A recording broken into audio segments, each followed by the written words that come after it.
26 जनवरी 2022 के दिन दिल्ली में गणतंत्र दिन की उजवणी के दौरान गुजरात सरकार की ओर से जो टैब्लो रजू किया गया वो खूब महत्वपूर्ण और हिस्टोरिक था। खास करके बताइए कि जो गुजरात की हिस्ट्री में जो 1200 से ज़्यादा लोग शहीद हो चुके थे, ऐसे इतिहास को उजागर किया गया। आज उनसे बात करेंगे जो डॉक्टर और प्रोफेसर अरुण वाघेला जी से। वाघेला जी से आप खास बताइए कि इस बार जो गणतंत्र दिन के दिन जो टैब्लो गुजरात सरकार ने रजू किया था, वो पूरा टैब्लो की हिस्ट्री क्या है? सबसे पहले तो ये गणतंत्र दिन पर भारत सरकार के द्वारा गुजरात के साबरकांठा जिला के पाल चितरिया गांव में 1922 में जो घटना हुई थी और 1200 जितने आदिवासी शहीद हुए, एक बहुत गौरवप्रद घटना है और हमारे लिए गर्व की बात है।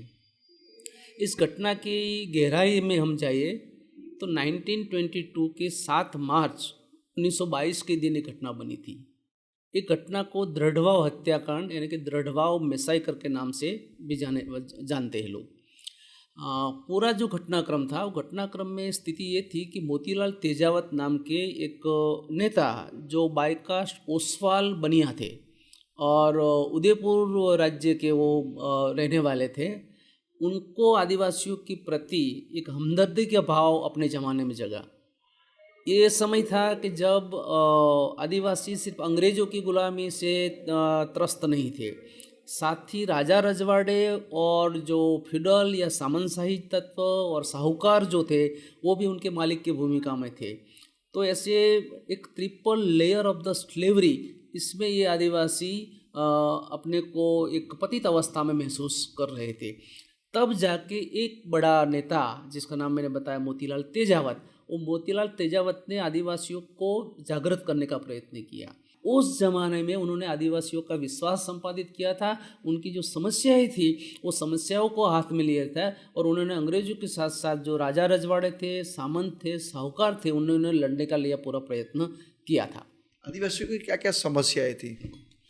आदिवासियों की जो समस्या थी, इसमें 2-3 बातें महत्वपूर्ण हैं। एक तो पहले नंबर में कि जब ब्रिटिश शासन यहाँ पे आता है, तब तक भारत की पूरी जो इकोनॉमी थी, वो इकोनॉमी लैंड रेवेन्यू पर डिपेंड थी। लैंड रेवेन्यू में भी स्थिति ये थी कि लैंड रेवेन्यू की जो सख्ताई जो होती थी, जो स्ट्रिक्टनेस होती थी, वो ब्रिटिश जितनी नहीं थी। और जल, जमीन और जंगल जो कुदरत अर्पित चीज़ें हैं, वो चीज़ों पे समग्र समाज का अधिकार था, वो एक निजी संपत्ति की बात नहीं थी। पर ब्रिटिश जैसे आते हैं, ऐसे ही उन्होंने जड़, जमीन और जंगल पर एक निजी कब्जा जमाने का पूरा प्रयत्न किया और उससे सबसे व्यथित होने वाली कोई प्रजा हो तो वो आदिवासी थी। उनका आदिवासी का पूरा जो जीवन था वो जंगल के साथ जुड़ा हुआ था। जंगल उनका सामाजिक और आर्थिक तरीके से एक बहुत महत्वपूर्ण एक मुद्दा था। साथ में लैंड रेवेन्यू यानी कि लगान की पूरी जो बात थी, वो लगान एक काफ़ी भारी मात्रा में सभी समाज के साथ लिया जाता था। पर हम जानते हैं कि आदिवासी विस्तारों की जो ज़मीन है, वो हमारी मेनलैंड गुजरात की जितनी वो फर्टाइल या फलद्रुप ज़मीन नहीं है। तो यहाँ जो आप तय करेंगे लगान का जो दर है, वो आदिवासी विस्तार में नहीं लागू किया जाएगा। तो आदिवासियों का जो प्रश्न था एक था। और सबसे बड़ी व्यथित करने वाली जो चीज़ है जिसको हम छोड़ देते हैं हमेशा, वो थी फोर्स लेबर यानी कि बेगार, जिसको गुजराती में वेट प्रथा बोलते हैं, कि बाय फोर्स आदिवासियों के पास से वेट किया जाती थी, उनको बेगार को वो त्रस्त किया जाता था। तो ये आदिवासियों की 2-3 समस्या थी। तो तीनों समस्याओं को उठा के मोतीलाल तेजावत ने आदिवासियों का नेतृत्व किया था। फिर आगे क्या हुआ? ये जो नेतृत्व की बात आपने मोतीलाल जी की किया, तीनों जो क्वेश्चन थे, खास कर आदिवासियों का प्रश्न थे, फिर क्या हुआ? किस प्रकार से आदिवासियों का अंग्रेजों से संघर्ष हुआ? एग्जैक्टली, आदिवासियों का जो ये पूरा आंदोलन है, वो आंदोलन एक ही मीन्स यूनिटी, मीन्स आदिवासियों को एक करके एक आंदोलन चलाने की जो पूरी बात थी, वो मोतीलाल तेजावत ने की थी। उन्होंने एक किताब लिखी है जिसका नाम है मेवाड़ पुकार। वो मेवाड़ पुकार में उन्होंने अपनी कुछ मांगे आदिवासियों की, वो आदिवासियों की मांगे उन्होंने देसी रजवाड़े और अंग्रेजों के सामने रखी थी। और एकलिंग जी जो उदयपुर में एक जो मंदिर आया है, वो मंदिर की पहले स्टेप पे खड़ा रह के उन्होंने मेवाड़ पुकार की पूरी जो मांगे थी, वो उन्होंने अपने जो अनुयायी थे उनको सुनाई थी। और सभी ने एक ही आवाज़ में कहा था कि मोतीलाल तेजावत जो कहेंगे उसको हम स्वीकार कर लेंगे। मीन्स एक अहिंसक तौर से उन्होंने अपनी आदिवासियों की जो मांगे मांगे थे, मांगे प्रशासन से संतुष्ट करवाने का पूरा प्रयत्न किया था, पर वो प्रयत्न नहीं हुआ। बाद में उन्होंने एक आत्यंतिक, उसको मैं हिंसक नहीं बोलूँगा, पर आत्यंतिक यस मीन्स अहिंसा से ऊपर जाने का एक उग्र रजूआत का जो पूरा दौर था, वो दौर उन्होंने शुरू किया। और इसी दौरान ये दृढ़वा वाली जो हत्याकांड है वो हत्याकांड बनी। इसमें स्थिति ये थी कि 7 मार्च 1922 का दिन था, और उस दिन उन्होंने साबरकांठा जिले का विजयनगर तालुका और वहाँ का ये दृढ़वा और पाल चितेरा दोनों के बीच में एक आंबावाड़ियों मीन्स जो आम के जो पेड़ थे, पेड़ के एक खेतर था, वो खेतर में उन्होंने खेत में एक पूरी एक असेंबली उन्होंने बुलाई और हजारों की तादाद में लोग इकट्ठा हुआ था।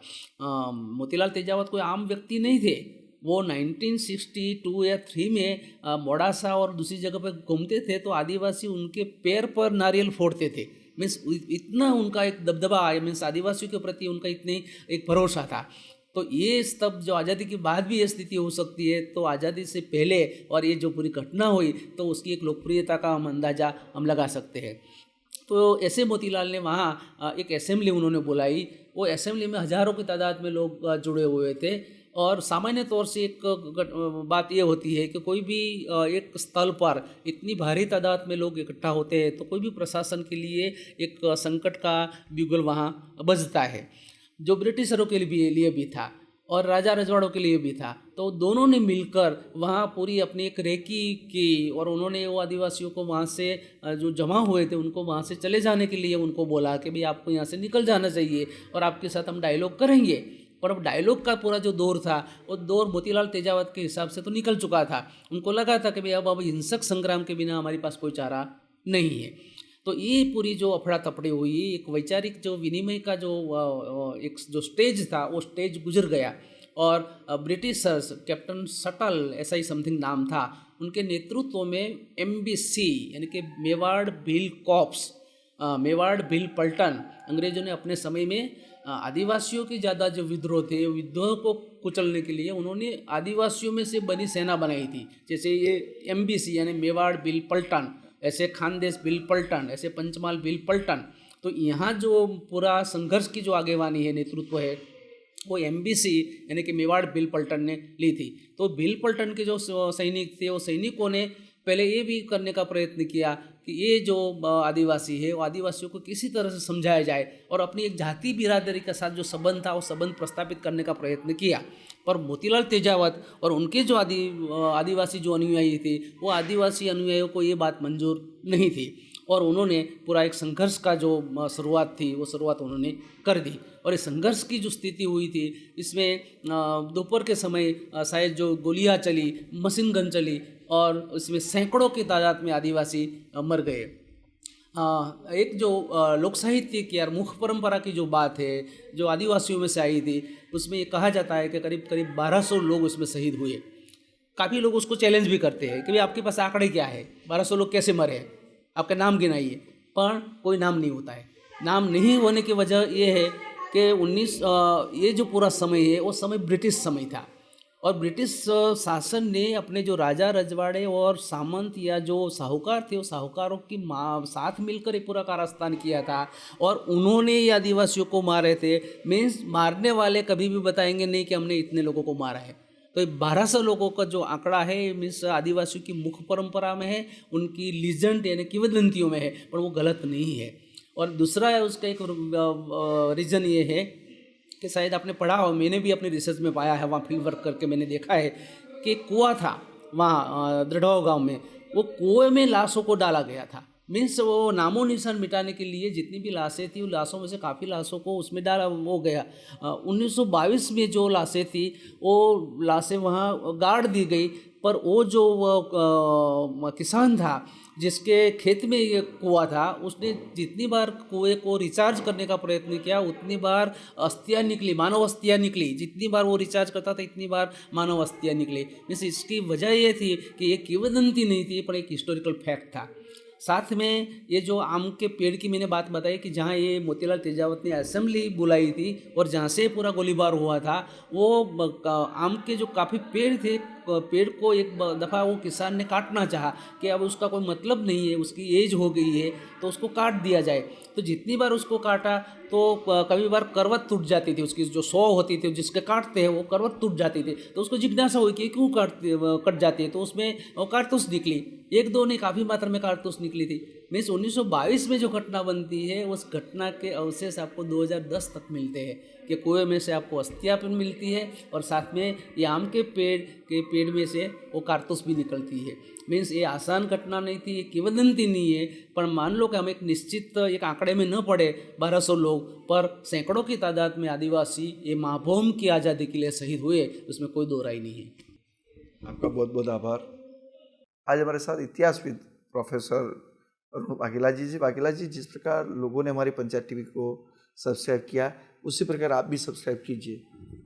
बिल्कुल, मैंने सब्सक्राइब की है और मेरे जो स्टूडेंट्स हैं, मेरे जो कलीग्स हैं, उनको भी मैं करूँगा कि वो भी आपकी चैनल को सब्सक्राइब करें और ज़्यादा से ज़्यादा उसका प्रचार हो।